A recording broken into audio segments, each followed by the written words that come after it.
we just let took them off. Because we obviously, we could see no other dogs there. As you know, I'm quite paranoid. And it was totally clear. It was absolutely fine. And I just remember seeing this man and a woman in the background as well, across the field. Thought nothing of it, and the next thing I know, Steve started screaming and shouting, and you know, it was absolutely horrendous. Dogs. Luckily the girls were a bit down the way, weren't they? Basically Bailey was being thrown around like a rag doll, and it wasn't very nice. If it wasn't for Steve, then Bailey wouldn't be here. Just a mass ravage. It was awful, absolutely. So I obviously tried to, I mean, Bailey's like our baby. And seeing him like that was awful, and I could see Steve was trying to separate the dogs and that, and I thought, oh my, you know, I'm going to have to help him. So I put my hand in stupidly, but you just don't think. And obviously, like, I got bitten quite badly. And this man basically, while this was all going on, he just came strolling, literally just strolling across. I'm like this, screaming, like crying, my hand, and Bailey and the girls obviously. He just came strolling across the field from where he was. Said nothing, did he? He just walked up to the dogs, started kicking them. Yeah, started kicking them. Get off, get off. And then he just walked off, didn't put them on legs or anything, didn't say nothing. These girls were screaming and crying. We didn't know what state Bailey was in at the time. I really didn't know what happened to my hand, to be honest. And because he didn't have them on leads, one of them came back again, didn't they? And started again. So Bailey was getting attacked again. Mummy's hand was bleeding. Was it? Oh, they only put one stitch in my hand because they said that it can't be closed up because it was a dog bite, and I had to have a tetanus and go on antibiotics and that. But obviously with 3 autistic children and a hand that I could hardly use, it wasn't really a good idea. Bailey had his stitches out on his ear because he was so sore. Then it's getting better soon. And how many stitches did Bailey have? Bailey had Quite a lot. quite a On the lot. outside of his ear and on the inside of his ear. Then he got his stitches out. Right, it's really on that back. Just that they all panic. If I do try and attempt it, which I still haven't been able to do, but if I mention dog walk, then straight away these two go into a flat. Not the new place, not the new place, not the new place, not the new place.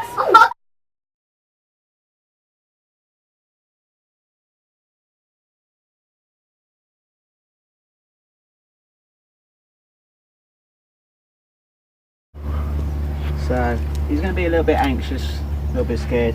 So he's looking for his family, for his pack.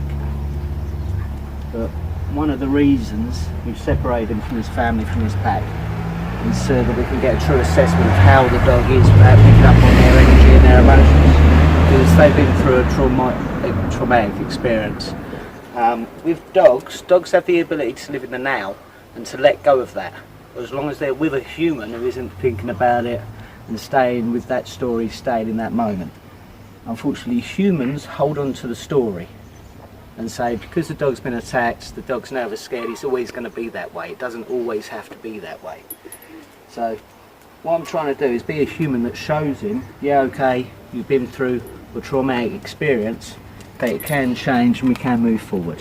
So here we go. At the moment, what I'm doing is an undisciplined walk, just so we can assess him, give him a bit of freedom.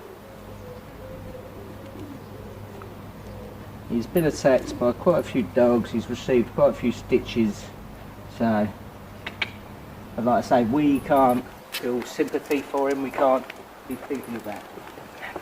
We're looking towards the future and rehabilitation. I've worked with this dog a couple of times before the attack, and he was always slightly anxious, slightly nervous. He did have a little habit of barking at other dogs, charging at other dogs, slightly aggressive, in a scared, anxious way, trying to keep a large perimeter, very similar to Bear's story, trying to keep a large perimeter. keeping dogs away from him. As you can see by the body language, tail's very low and he is scared, anxious. But this is why I'm doing the undisciplined walk. I want him to forget about his surroundings, get his nose involved, get him back to nature. And what we're doing, as the nose gets more involved, it will take over the brain, take over his concentration. Dogs are born, good boy, scent marking, that's a good sign. He's got to be confident, can't be too scared to scent mark. Dogs are born blind and deaf. The only thing that works is their nose, and that's why it's so important. It controls 70% of their concentration or 70% of their brain. So as you can see now, see how the tail's lifting? It's coming up a bit more. And what we can actually do is raise the tail. Still a bit anxious, don't want to push him.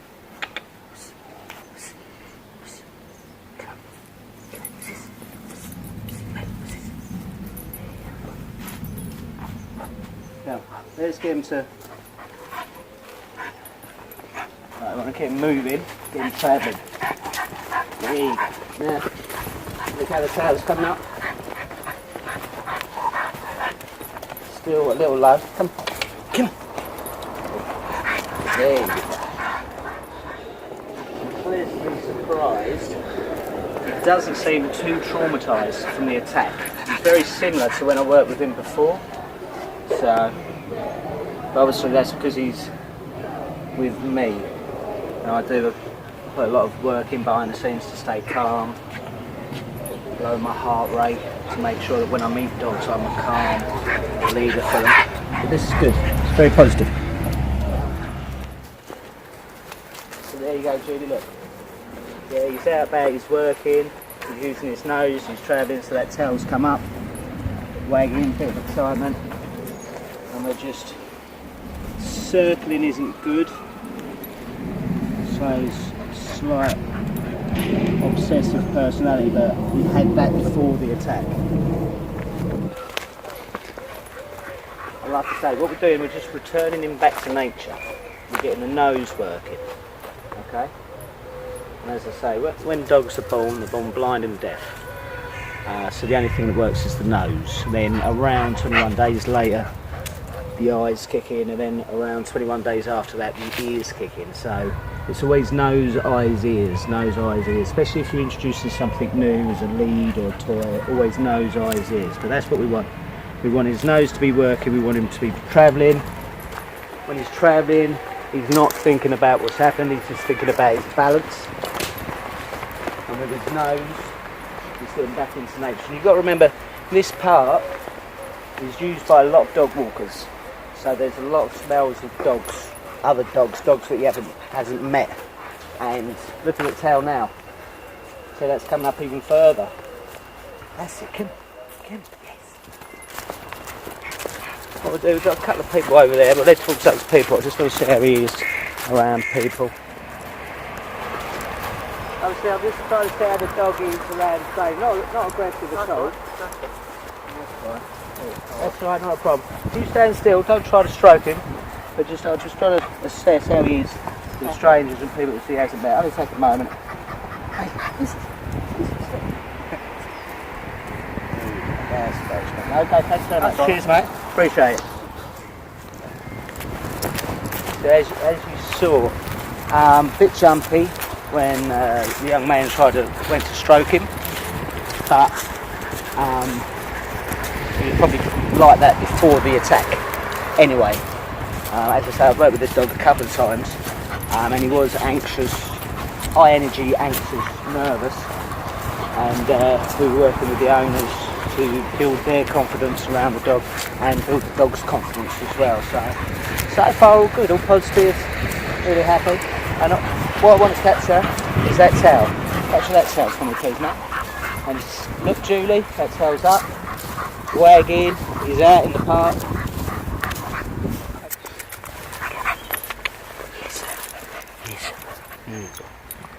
So he's happy, he's relaxed, it's interesting.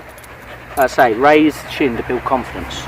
Rather than stroking the head down, raise the chin. Raise the chin. He's a good boy. He's a good pup. For the first assessment, after the attack, after the trauma, I'm very pleased. He doesn't seem to be too traumatised by it. Obviously, it'll take time, and we couldn't meet any other dogs today, which is a shame because we wanted to see his reaction if there were other dogs in the park. But yeah, I'm really pleased. He seems quite confident. As you can see, come here, good boy. You can see where he was attacked. Come here. On the ear. Come here. That's it. You can see where he was attacked on the ear and on the neck. He received quite a few bite marks there, quite a few stitches, which the photographs will show. But no, he's a good boy. He's young, he's healthy, isn't he? Good boy. Right, brilliant. Right, so we haven't been able to meet a dog in the park as we're coming back. Obviously, dog's behind the fence, so we're just trying to assess how he is, even though there's a fence between them. See how he's moving backwards.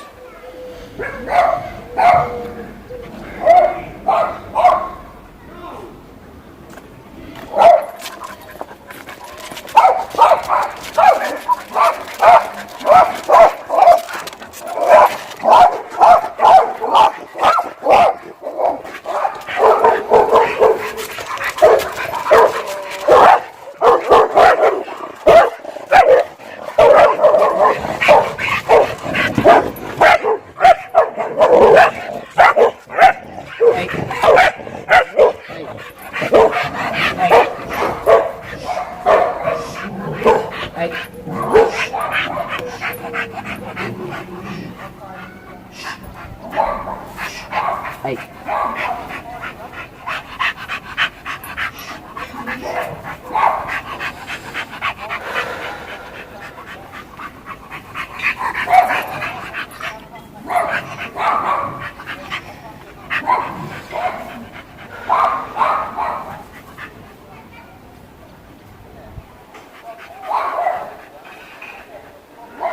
So what we're trying to do is just calm him down, show him a different way to be around dogs.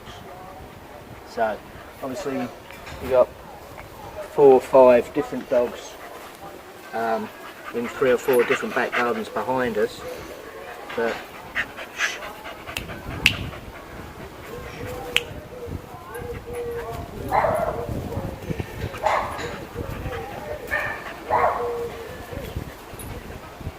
calm everything down, doesn't have to be all that barking. And what we're showing him is there's a different way you can be around dogs, causing all that noise and all that excitement.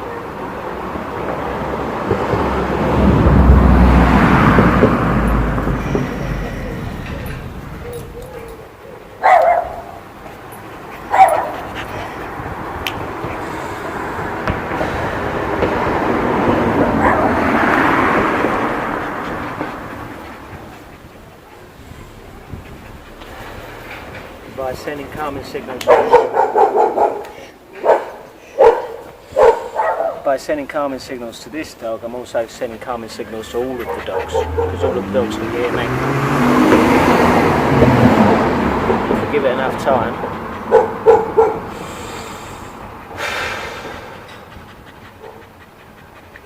no barking, so we can calm the whole situation. We haven't moved away, we're still in the same location. By calming this dog down, the other dogs can hear the calming signals that I'm sending this dog, so they know to be calm. And as you can hear, the barking stops.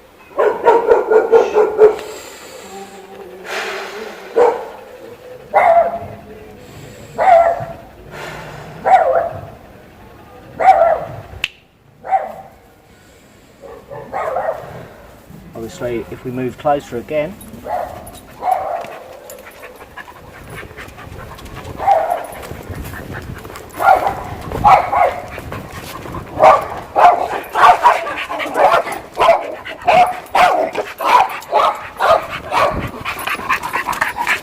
you hear his breathing. Hey. And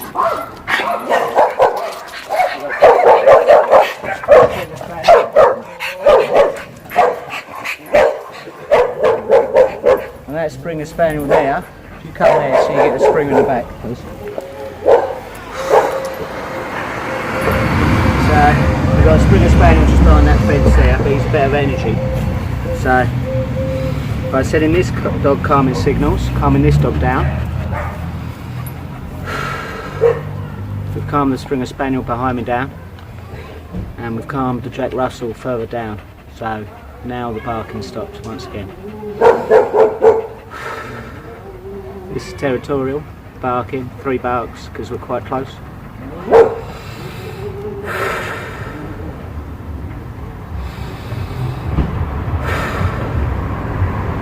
Setting that little calming signals as well as this, and like I say, barking stops. Fit. Right, so we've just taken him out for a walk. I'm very surprised and pleased to say he's back where he was. At first he was a little anxious, but as we started to work him and get his nose involved and return him back to nature, his tail came up, he got his confidence back. We took him to Northcote Rec, took him for a nice walk round there, introduced him to a stranger, he was fine. He jumped back a little bit when the stranger went to stroke him, but he's in a very good place. Okay? With the girls, when I told him I was going to walk him, they wanted to come. Yeah? So what we've really got to do now is work on you and your confidence. Yes. Yeah? It's not a problem. Totally understand. You know, you got bit, you've had stitches, you've still got that memory of that pain. It still aches, it still hurts. Emotionally as well as physically. Yeah. So when you do something and you get that physical pain, that brings back the emotional pain as well. So what I ask you to do is really try to do some meditation, some deep breathing. I can give you a few tips, and it's just a case. Okay, but don't worry, we're not going to rush it, we're not doing it today. Okay, we're going to do it when you feel ready, when you feel confident. But I know you can do it, alright?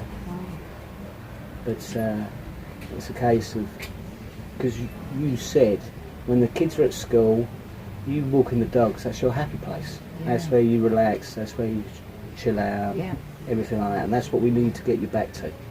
Obviously you've had a very negative experience. I'm absolutely petrified, and that's being honest, I'm petrified. No, that's what we need honesty. What is it that mainly scares you again? Is it that there might be other dogs, and if Bailey gives them the wrong impression, then it's going to start the dogs off, and if there's dogs off the leads, even if I've got Bailey on the lead, I'm petrified, and I keep beating myself up about it, but I can't. No, don't beat yourself up about it. You can't beat yourself up about it. It's good that you're being honest, and the thing is to do is realise that you're scared, but I always say you have to overcome your fears. Yeah? So it's a case of working towards that. How are you just generally with other dogs when you're out and about? If you see another dog, if you haven't got your kids or dogs, every time I hear a load of barking and things like that, which you do hear quite a bit around here, I just think another dog's getting attacked, or you know. Not so much nightmares, but when it first happened, every time like I closed my eyes and things like that, and my husband said the same. We just couldn't get this out of our heads. It was just, and the worst thing for me was if anything had happened to the girls. That was my biggest fear. I kept thinking back to it, thinking, oh my God, you know, if the girls had been any closer, and you know, if I was a child and witnessed that, it's awful. Kids are a bit like dogs. Kids tend to live in the now. Yeah, they've had a bad experience, but to a certain extent their attention span's so short they don't hold on to it. And what we've got to be very careful as parents and as humans to our pack, our human pack and our animal pack, is that we don't hold on to the story. And we don't take that story with us into the next time we take the dog for a walk.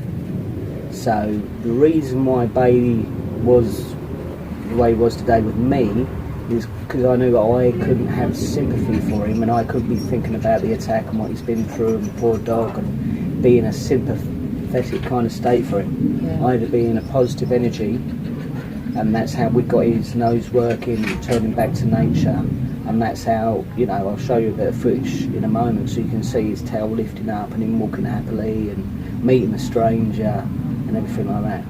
So dogs live in the now, children live in the now. It's more us adults that hold on to the past and hold on to stories. Okay? But not a problem. What I pledge is I will carry on working with you and your family until you've overcome this, until you're confident enough to take your dog for a walk and you can get back to your happy place. Okay? Yeah? And don't worry, we're not going to rush anything, we're going to take your own time. You know, you let me know when you're ready to move on to the next chapter, to the next stage. Work yourself to try and build your own confidence and go, well, I'll tell you what, maybe I'll just take them down the road. I won't take them all the way to the park. I might just take them to the end of the road and then back, just so you get a short experience. Okay? I kept meaning to do it. The last week, the kids were breaking up last week, or this week, should I say. And I kept saying to myself, I'm going to do it, I'm going to do it, I'm going to do it. But it's just like it is. It's a mental block in my head. Like, if I do it, what if, you know? Yeah, but that's what I say. You know yourself, I said it to you, I say it to all of my customers. Make a mental video of everything going perfectly. And with dogs, you get what you predict. If you predict the worst, then you're going to get the worst. And that's why, you see how it works for me. Yeah, I predict the best. I make a mental video in my head of everything going perfectly. And then I'm just patient enough until I get that mental video in front of me. Yeah? But This is the second time, though, if you remember last time I told you, part of my anxiety is dog walking, and that is because when I had a Labrador, before she got viciously attacked, I did overcome it. yeah, But, you know, I didn't really have that many children back then. I only had Matthew. And I did overcome it in the end. But it took quite a while. And I just think it's happened all over again, you know. It's like... yeah, but we can use that in a positive way. You've overcome it once. So if you've overcome it once, you can overcome it again. Yeah? And last time you didn't have me, did you? No. So, alright, excellent. Come on. Don't worry about it, yeah? Yeah. You'll be Thank fine. you.